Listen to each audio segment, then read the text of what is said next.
That long, but I am really just fired up because of this incredible host committee that was able to pull this together, and for all of you that have shown up. And I just want to just make this about just one simple thing, which is about sort of insanity and craziness. And in a sense, we come from a long line of people that were crazy enough to believe that we could be the country that we're experiencing right now, and that saw things literally that were not there.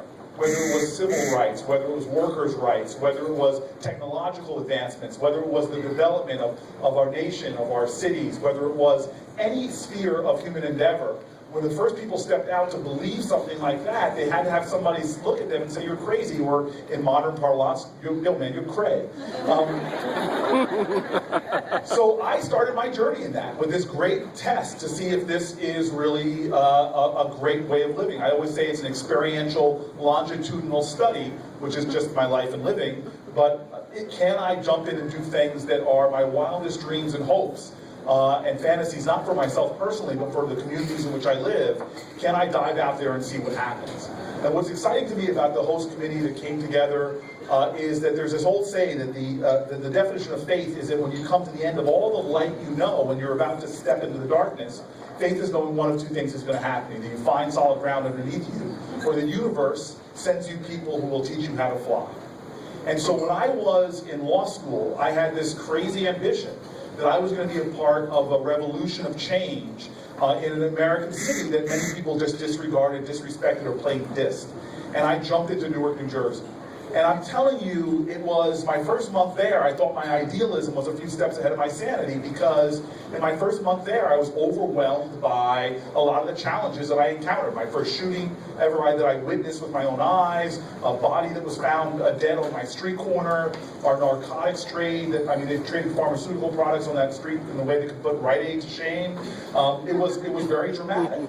But what blew me away was that I started meeting Newarkers. These people in my community. I always say I got my BA from Stanford, but my PhD in the streets of Newark, because this amazing grassroots community of activists, most of them a generation above me, that refused to ever relent on the vision that they had for their communities. Is no matter how irrational it seemed, they seemed to have an indomitable will that they were going to transform the neighborhoods and streets. And what was even more beautiful about that, and maybe even more crazy, is that they saw in me things that I didn't even see in myself. And so from those days in the mid-1990s to now, this has been a story to me of a transformation of my idea of what's possible in America. I tell you, when we first got into politics, everybody who was of a conventional wisdom said there is no way some guy from the suburbs of northern New Jersey could come in and win a race in the city of Newark. And if it wasn't really for two things: one, these amazing grassroots activists who rallied around me, propped me up, showed me the ropes, and the other thing was that people from all around the country, as far away as California to New York, from Chicago to Texas, found themselves donating to mayoral campaigns in Newark, New Jersey. And you know what? It ain't easy. Our first race, we lost. And my recommendation to everyone here, if you're going to have a spectacular failure in your life, have a documentary team there to capture it. Because this documentary was done about my first campaign that won the Tribeca Film Festival and then nominated for an Academy Award and lost to March of the Damn Penguins, which was the original name. Morgan Freeman refused to put his name on it unless they dropped the dam. But you know what? People know. People who have experience, people who know how hard it is to make change, know that it's not going to happen in an instant. You got to stick with it. You got to keep fighting. You got to be persistent. You got to show the level and commitment of your sacrifice. And so when that race was over, the last scene of the movie, I tell folks that, look, I have not yet begun to fight. I am a part of something bigger than myself, to prove to this country that the American dream, the spirit, can exist everywhere. Not just in certain sections, but be available to everyone. Like Langston Hughes says, there's a dream in this land with his back against the wall. To save the dream for one, we must save the dream for all. And so we stayed at it. 4 years later, we did the impossible. We upset the political machine. I became mayor of the city of Newark. And I tell you, I still in those days, I had metaphors that were a little imperfect. In my first month in office, every one of my department directors had their turns to walk in my office, close the door, and have a bit of a breakdown. Because the facts were just so overwhelming in our city. I heard the word impossible almost every single day, if not every single hour. I remember my budget director walked in and said, look, we've got a budget deficit. We had a $700 million budget. We walked in July. The budget was due 2 months earlier. And we have $118 million missing from our budget. He's like, this is crazy. We can't solve these problems. And so I had this metaphor again. It was so imperfect now that I look back on it. But I looked at him, and I stole it from a great man named Cornel West. I looked at him and I said, I'm a prisoner of hope, though. We've got to be prisoners of hope. And like, yeah, that's not going to balance the budget, Mayor. We got to figure out how to do that. My corporation counsel walks in and says, we've got 4,000 employees. And we have 3,500 outstanding workman compensation claims. And they could bankrupt our city. And I stood up behind my desk and I said, well, I'm a prisoner of hope. I'm a prisoner of hope. And they're like, Mayor, but that's not going to solve this problem. We had our police department. I'll never forget. I did a tour of police precincts, and I was shaken to my core. I walked into our South Ward's police precinct, and it looked like a scene from Barney Miller. There were guys poking around on typewriters that belong in the Smithsonian Museum.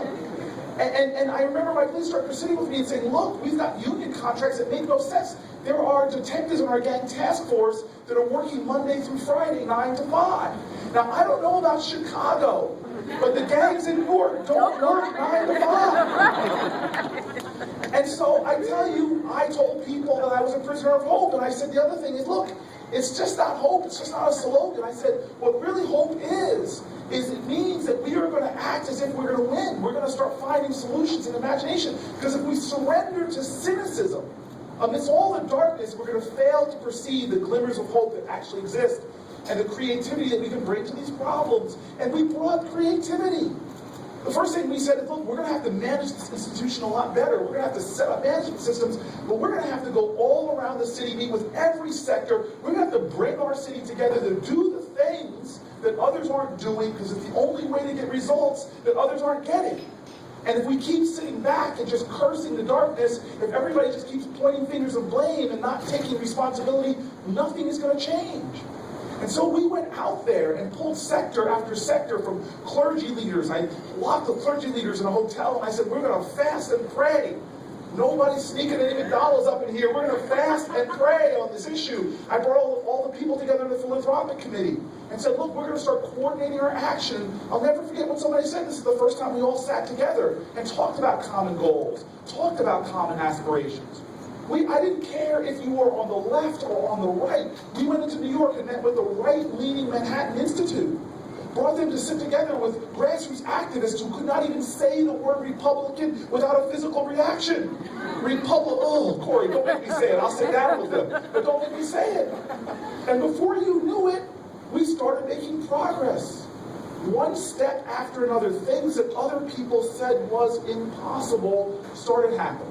And so now here I am, 7 years after being mayor. And my metaphor has been better perfected. I now tell people that I am not a prisoner of hope. I tell people I am hope unhinged. Why? Because in Newark now, we have brought people together. We created change in areas that were even outside the purview of our city. We've completely now reinvented our local economy. This is actually Newark's biggest economic development period since the 1950s. Billions of dollars. Imagine this, 1/3 of all of our states, worth less than 300,000 people in a 9 million person state, 1/3 of all the state's commercial and multifamily development is going on in Newark, New Jersey. We've got our first new office towers going up in decades, our first new hotels in our downtown in 40 years. We've got big warehousing booms going on around our port, employing thousands of people. Companies are moving back into our city. Everybody from Panasonic moving its North American headquarters there to now we. And I announced this when I was in San Francisco, right up in the face of other politicians. I said, Newark, New Jersey is now the wine capital of America because Manischewitz has moved its headquarters to Newark, New Jersey. You want screw top wine? I could beat anybody in the country. But this is an amazing thing. We brought people together and said, we cannot be one of the most underparked cities in America. We can come together and do something. And now we've had the biggest parks expansion in a century. We said it's crazy when data drives your decisions, not reflexive partisanship, but when data drives your decision. And when you have scary realities like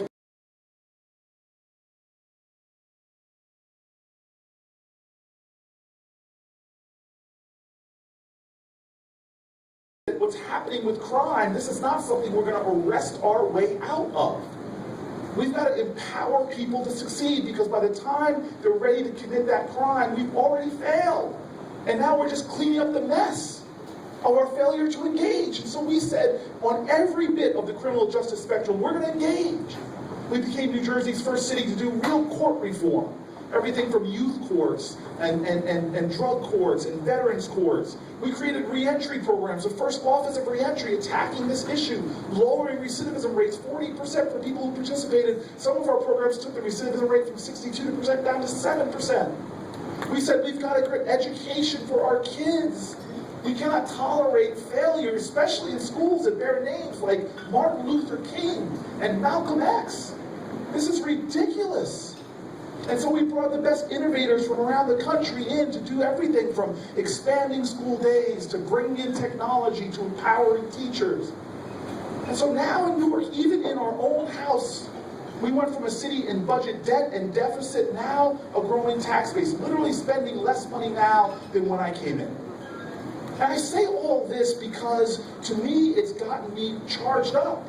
Me and my team in Newark, and many of us who've supported us around the country, looking at the data changes in our city, it's given us a sense of swagger. We now believe this is not an issue of can we do something, it's an issue of do we have the collective will to make the changes necessary in our country. Our very history in America is a screaming testimony to the perpetual achievement of the impossible. We are Americans.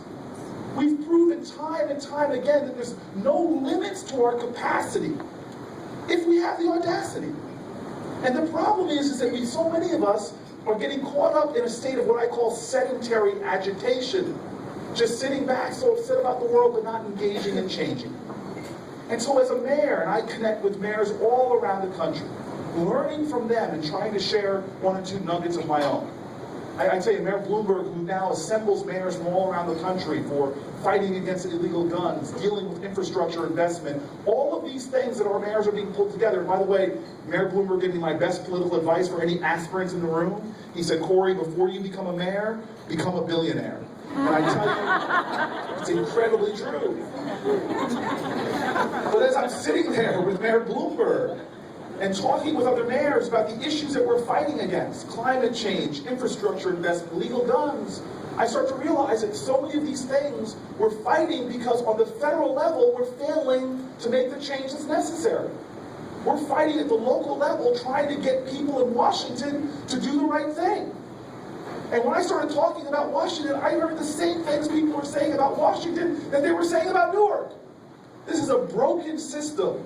You can't make change. It's hopeless. The system's designed for failure. The Senate's a place where people go to die. I've heard that one. So my point now is, it doesn't have to be that way. We have the ability to make change. We is the operative word. That is the right pronoun. That we as a people have to realize that the power of the people is greater than the people in power. And if we can start standing up, not for partisanship, because, dear God, I've learned the hard way that no side has a monopoly on great ideas, and both sides are undermined by interest groups that often are much more interested in their petty interests than the larger common good. And so me and some of my team started saying, well, what would it take to start changing things in America that are hurting our community in the grassroots? Like grassroots consumer empowerment for people that are stepping out there to get loans and have to deal with a lot of the hidden costs and hidden fees. What about issues of the obesity epidemic in my city, where I have a federal government that would much rather support and subsidize sugar and corn syrup than vegetables and apples that make a kid, when he walks into my bodega, have a Twinkie cost less than a fresh piece of fruit? What have we got? A nation that understandably is doing everything to exploit natural resources. We need to be energy independent, but spends 6 times the amount subsidizing oil and gas industry than it does the renewable industries that are ultimately going to help us in the long term to be not only energy independent, but to be free from the environmental hazards in our country that are causing epidemic asthma rates in cities like mine. It is pragmatism. How can we be a nation right now that has seen the expenditures from our GDP go down in infrastructure, go down in research and development, hurting our long-term economic strength? How can we be a nation that looks at immigration not as fuel for our great economy, but with fear and paralyzation, and even the most common sense ideas, of letting more H1N1 visas come through? Even the most common sense practical ideas seem to fall victim to politics, to fear, and to divisiveness. And so I stand here today thanking you not only for empowering me in this journey, but really calling to you. I know in my heart from my experience that we can reverse trends in this country. I know it especially as I stand before a group of people that are from a generation that is taking tools and doing things that past generations could only dream about. Think about the democratizing forces that are moving through every sector of our community. We now used to have to go to big banks. If you wanted a loan for innovation, you had to find some creative ways to supplicate yourself if you wanted funding for an arts project. But now we've got Kiva and Kickstarter that through people coming together, we're empowering innovators of tomorrow around the globe. We used to have a situation where work was dependent upon large firms and people from around the country. Developing democracies were squeezed out. Now we have companies like SamaSource that are taking microtasks, bringing them to developing nations and empowering thousands of people through access to technology-based work.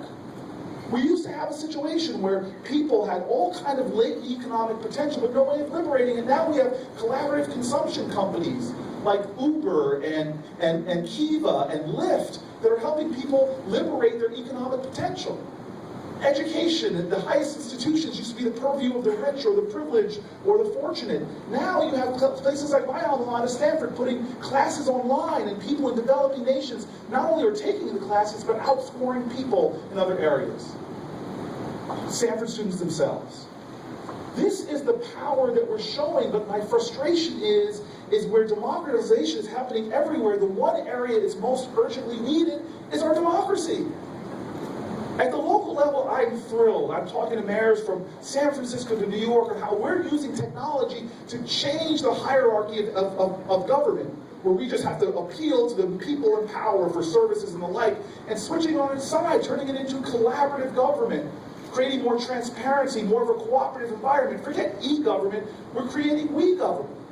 I now, on the way to work, can crowdsource tens of thousands of my fellow citizens who are moving from just being consumers in my community to being citizens, who are saying, hey, wait a minute, I'm going to partner with the mayor to speed up accountability of his offices.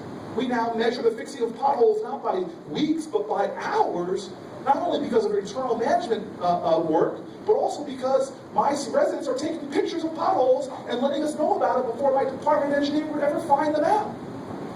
This is what I mean about this powerful disruptive force, the unleashing of our democracy in every area, but we've got to do it at the very time that forces, special interests, super PACs, and others are pulling us away from common sense. To the point with something as simple and common sense as me in my city who battle everyday gun violence, and I've never had somebody buy a legal gun legally and shoot somebody in my city. But yet we live in a nation where I could be on the terrorist no-fly list. I tell you I'm not. But I could be on the terrorist no-fly list, and I can't fly out of Newark Airport, but I can get in a car and drive down to Virginia, and in the secondary market, I could buy a gun. And so I want to end with just this very simple point.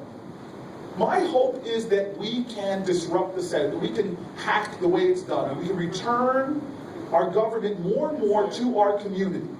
That we as a citizenry, by engaging more now, we can begin to bring not our nation back to a partisan victory, to a victory for the Democrats, but for a victory for common sense.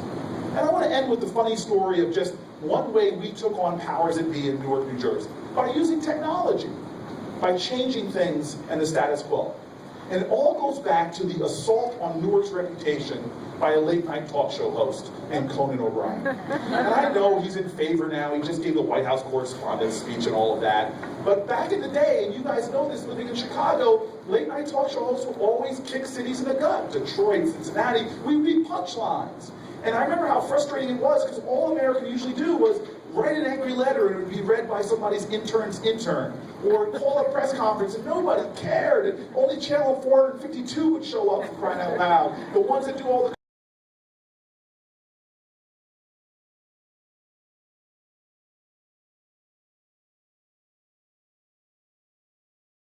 for some catharsis at the end of my day, which I usually get from large amounts of processed sugar and late night TV. And I'm watching TV, and Conan O'Brien says, I hear Newark, New Jersey has this innovative new healthcare program, and I'm suddenly excited. Conan O'Brien's talking about me on The Tonight Show. And then, unfortunately, he says, but I think the best new healthcare program for Newark, New Jersey would be a bus ticket out of town. Oh. Thank you. It's very painful to me. I had to reach out for my chubby hubby to make me feel better. But then I realized this is a modern era. We've got tools that they didn't have in the civil rights movement. We didn't have tools that they didn't have in the suffrage movement, ways of organizing, ways of connecting, ways of standing up for justice, ways of coming together around our common interest and quest for change. And I opened up my laptop and I said, how many people watched Conan O'Brien on a given night that heard these lies and besmirching the reputation of my city? And I saw 2.5 million. And then I thought to myself, wait a minute, how many people in a week watch and read my social media feeds? And it was multiples of that. And I said, wait a minute. The next day I went to my office and I sat down and I decided I was going to film my own video. I was going to be the first mayor to take on a media titan on their own turf. Because we in this room collectively control media, more media than any media outlet there is in America. And so I sat behind my desk and I put flags behind me. And when a politician puts flags behind them, they are serious. You know how serious they are by counting the flags. This was a 3-flag day. And I filmed my own video. I said, Conan O'Brien has insulted the city of Newark, New Jersey. And I said, this is a great city, and I bragged about our city, and by the power invested in me by the people of Newark, New Jersey, I hereby put Conan O'Brien on the no-fly list at the Newark airport. I said, try JFK, buddy. I put the video up. It went viral. Media syndicator for media syndicator was pushing this video out. Overwhelming, it became such a powerful, popular video, this is no joke, that I got hate letters from civil libertarians that said I was violating Conan O'Brien's civil rights. And then, unbelievably, TSA got nervous, and so on the front page of their website they clarified that mayors in America do not have the power to ban people from their airports. Hell, if they did, nobody would fly into Chicago. The Trump would have everybody out. And so it became such a story that eventually Conan O'Brien had to respond. It became one of the top stories of that week. And so before you know it, Conan goes on, plays my video to his 2.5 million people, and then instead of relenting and apologizing, this is just like the plagues upon Pharaoh, his heart was hardened, and he instead decides to ban me from from Burbank Airport, which if you go to California, that's not a big deal, people. And so I'm sorry, I got testosterone too, and we began a fight that lasted weeks. That spread throughout the entire media sphere. We did radio, TV, I was on CNN, not talking about important things, but the Conan kerfuffle. I banned him from New Jersey. He got mad. This is true. Reached out to mayors in my state, asking them for passage. Everyone said no, except for the mayor of Elizabeth, Bowich. Finally, the Secretary of State from the United States of America, Hillary Clinton, decided that amongst keeping peace in the Sudan region, keeping peace in the Middle East, that she was going to take time out, sit down, put flags behind her, and say to Conan and I that we must come together in a Rodney King way. Why can't you guys get along? And I went on The Tonight Show. Conan apologized and gave $100,000 to Newark, New Jersey charity.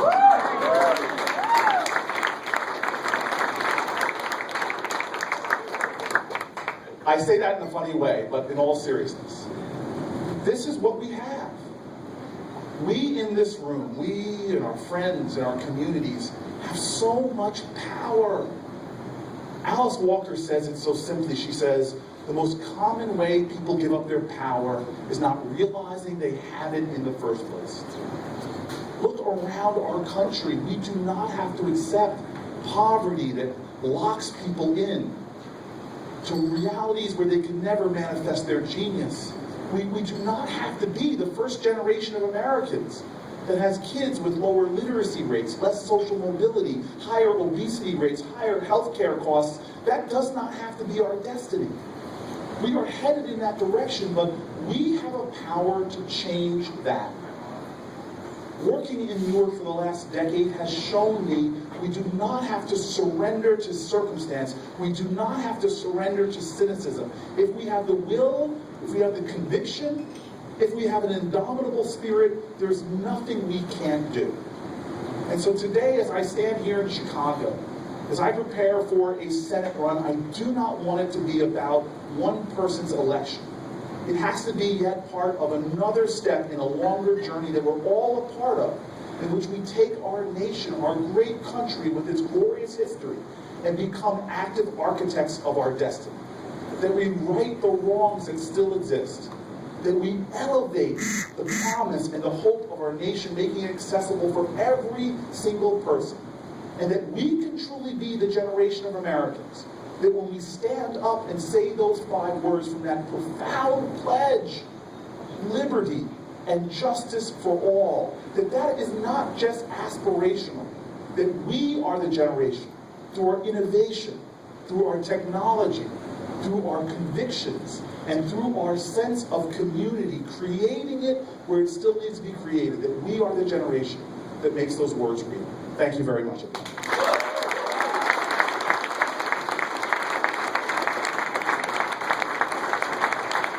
Thank you, everybody.